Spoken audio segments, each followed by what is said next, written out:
Bonjour, je voulais vous expliquer pourquoi j'avais décidé de m'engager dans la primaire écologiste qui se tiendra à partir du 16 septembre prochain, mais il faut s'inscrire avant le 12 pour pouvoir voter, et pourquoi j'avais fait le choix de soutenir Éric Piolle.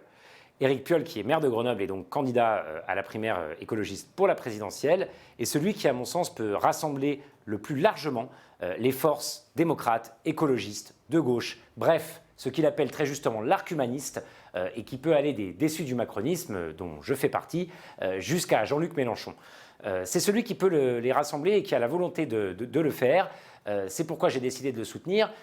et aussi parce que sur un certain nombre de sujets importants, il me semble celui qui est le plus engagé. Je pense bien sûr à des sujets qui me tiennent à cœur, comme la lutte contre les discriminations. Éric Piolle veut un plan ambitieux pour en finir avec les contrôles d'identité discriminatoires. Au Nouveau Démocrate, nous proposons de supprimer ces contrôles d'identité préventifs pour renforcer le défenseur des droits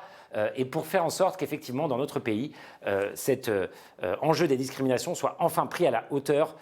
qu'il nécessite. C'est aussi celui qui s'engage le plus fortement pour une transition écologique réelle, avec des propositions ambitieuses en matière d'agriculture, avec des propositions sur la fiscalité verte, avec des propositions sur la relance. Et c'est quelqu'un qui a fait ses preuves à la mairie de Grenoble depuis 2014 en gérant une ville de 150 000 habitants, après avoir fait une carrière dans le secteur privé, dans l'industrie, où il a travaillé pendant 18 ans, ce qui peut être utile quand on parle aujourd'hui de relocalisation des industries sur le territoire français. Voilà, pour toutes ces raisons, je vais voter pour Éric Piolle à la primaire écologiste et je vous invite à faire de même et donc à aller vous inscrire sur son site Une certaine idée de demain.